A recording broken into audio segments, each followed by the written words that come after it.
Assalamualaikum warahmatullahi wabarakatuh. Perkenalkan, nama saya Andi Armanto. Saya pendamping sosial PKH Kecamatan Penrang, Kabupaten Wajo. Kali ini saya melaksanakan tugas saya di Diklat Pencegahan dan Penanganan Stunting bagi SDM. Biasapun tugas saya yaitu membahas modul 6 ke 10, yaitu pemanfaatan bantuan sosial bagi pembunuhan gizi anak usia dini dan ibu hamil. Oke, kita lanjut. Warahmatullahi wabarakatuh. Apa kabar sama ibu? Alhamdulillah Budi. Jadi pertama Bu, saya ucapkan terima kasih atas kehadiran semua di sini. Jadi hari ini Bu, kita akan sama-sama belajar modul 6 sesi 10, yaitu pemanfaatan bantuan sosial dalam pemenuhan gizi anak usia dini dan ibu hamil. Dalam modul ini Bu ada 3 langkah. Yang pertama itu mengidentifikasi bantuan sosial. Yang kedua mengidentifikasi kandungan gizi bahan pangan yang ada di sekitar. Dan yang ketiga pengelolaan bahan pangan bansos untuk memenuhi gizi pada makanan pendamping ASI. Jadi Bu, sebelum kita lanjut Bu, saya mau bertanya kepada Ibu dulu. Jadi ada yang tahu Bu apa itu bantuan sosial? Yang angkat tangannya apa? Apa Ibu?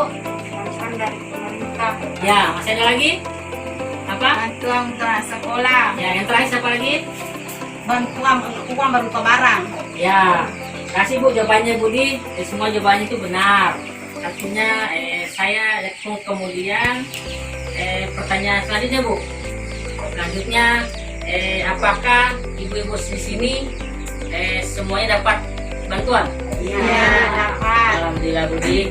Jadi saya jelaskan Bu, yang dimaksud bantuan sosial itu adalah pemberian berupa uang atau barang dari pemerintah kepada individu, keluarga, kelompok, dan masyarakat yang bertujuan pemenuhan kebutuhan sehari-hari keluarga penerima manfaat. Itu artinya Bu.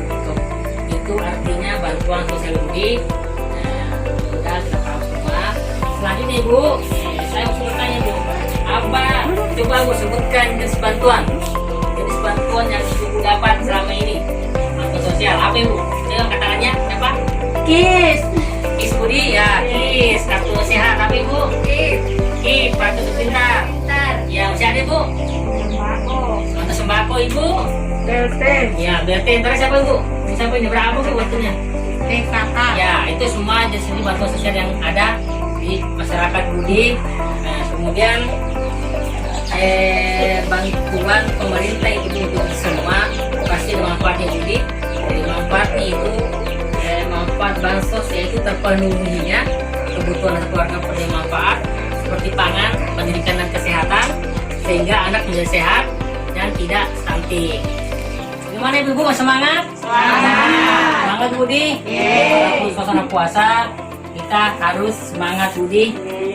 Kemudian Bu kita lanjut ke langkah kedua, yaitu mengidentifikasi kandungan gizi bahan pangan yang ada di sekitar. Jadi ibu-ibu itu banyak itu bahan pangan yang ada di sekitar kita Budi.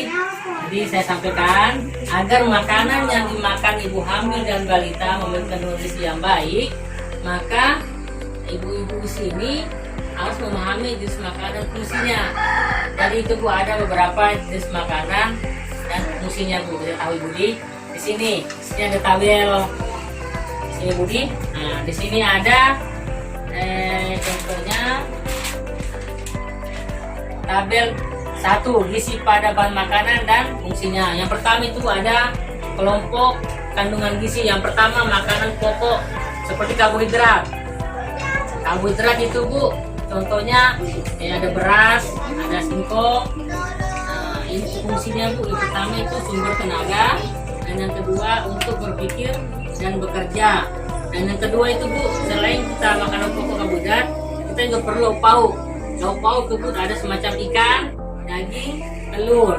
Itu mengandung protein yang berfungsi untuk pertama zat pembangun sel, dan kedua memperbaiki sel-sel yang rusak, dan yang terakhir itu Bu kita perlu juga sayur dan buah-buahan. Nah buah-buahan ini Bu mengandung vitamin dan mineral yang berfungsi untuk membantu proses kerja tubuh. Yang kedua, mencegah berbagai penyakit. Jadi Bu, kalau mau gizi seimbang, gizi sehat, kita harus mengetahui dan memenuhi ketiga unsur ini. Ibu di sini ada contohnya. Di sini ada kita bahan makanan pokok. Ini makanan pokok. Ibu tahu apa ini?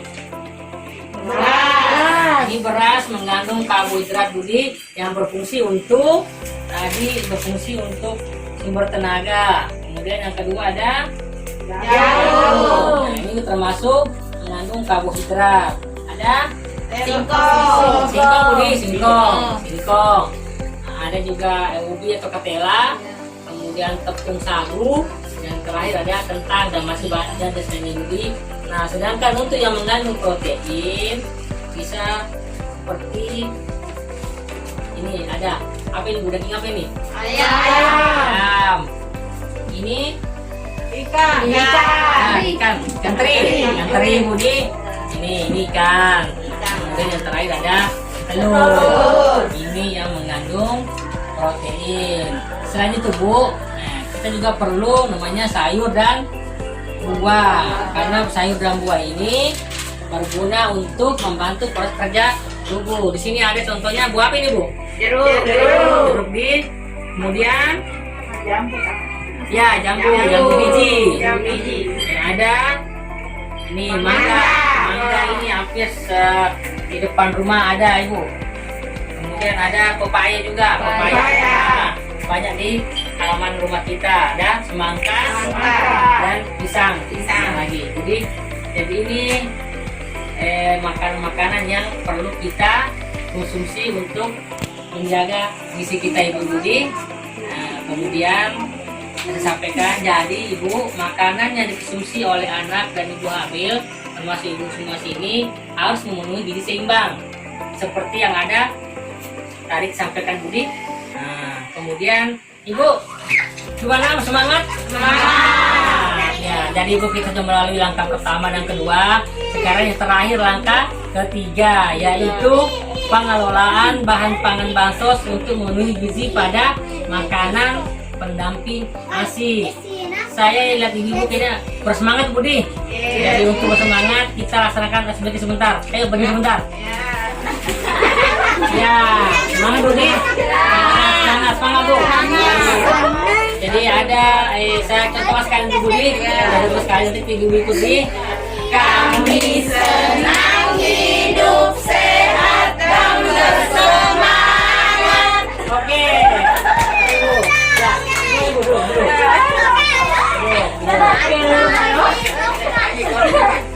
Ya, alhamdulillah.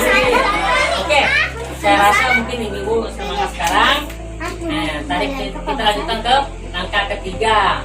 Di sini Bu, saya mau bertanya kepada Ibu lagi nih, bagaimana Ibu mengelola dan memasak makanan agar tetap baik?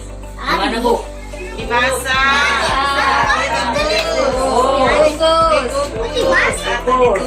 Oke, makasih Budi, jawabannya Budi. Itu tadi cara memasak makanan yang dikonsumsi untuk anak-anak dan ibu hamil. Kemudian selanjutnya Ibu, saya akan menjelaskan mengenai masalah cara memasak tadi Bu. Yang pertama itu cara kita memasak makanan yang bergizi. Pertama itu Bu, gunakan cara masak sederhana. Tadi Ibu bilang merebus, mengukus dan memanggang, menumis. Agar kenapa Bu? Agar nilai gizi tetap utuh. Itu Budi. Jadi direbus, dimasak, kemudian jangan lupa Bu, dicuci Budi. Sebentar dicuci dulu, sebelum dimasak dibersih. Kemudian selanjutnya tidak ada pemberian penambahan penyedap rasa. Kurangi Bu itu penyedap rasa seperti yang tajam Budi, terutama untuk makanan untuk anak-anak. Kemudian selanjutnya perhatikan kebersihannya dan cara mencuci bahan-bahan pangan tadi. Nah, selanjutnya khusus untuk MPASI Bu, itu penambah makanan anak-anak usia, karena anak-anak usia 6 bulan harus diberi makanan penambah MPASI Budi. Kemudian perhatikan Bu tekstur makanan agar dapat dicerna oleh anak dan pengolahnya tidak menggunakan ininya itu untuk makanan balita. Jadi selanjutnya mungkin sini udah ada ibu semua. Kita semangat Budi. Nah, kemudian sini tuh saya menjelaskan masalah anak-anak itu Bu memasuki usia 6 bulan perlu namanya diberikan MPASI. MPASI itu agar anak terpenuhi kebutuhan gizinya secara seimbang. Kemudian ibu hamil perlu mengkonsumsi makanan gizi seimbang untuk memastikan janin yang terkandung lahir sehat, cerdas dan tidak stunting. Saya mengingatkan kembali para peserta untuk mengoptimalkan bantuan sosial pemerintah untuk mencegah dan menekan stunting. Jadi ibu bantuan yang ibu terima selama ini, baik itu bantuan PKH, bantuan sembako, tolong ibu gunakan untuk kebutuhan gizi-gizi ibu gizinya ibu, kemudian untuk anak-anak ibu, terutama ibu yang hamil, tolong perhatikan gizinya agar anak-anak tidak stunting, anak-anak kita tumbuh sehat dan kuat. Dengan kuat ibu selanjutnya Bu, yang terakhir, ketika ibu-ibu ini mengetahui lebih lanjut terkait permasalahan stunting atau ibu-ibu ada yang mengetahui tentang data atau data yang terkena stunting, kita bisa menghubungi fasilitator sebagai SDM Kesos. Contohnya pendamping itu bisa kita sampaikan bahwa ada anak, informasikan ada anak yang stunting. Kemudian bisa ke bidan desa atau ke petugas kesehatan. Kemudian nanti kalau ada peserta merujuk ke layanan atau fasilitas yang dibutuhkan oleh KPR. Ya sampai di sini Bu, paham semua Budi? Iya. Alhamdulillah. Jadi untuk hari ini Bu cukup sekian yang kita pelajari. Mudah-mudahan ada manfaatnya untuk kita semua.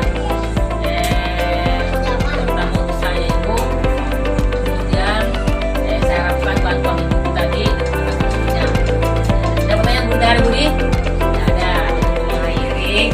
Wabillahi taufiq. Assalamualaikum warahmatullahi wabarakatuh. Terima kasih Bu.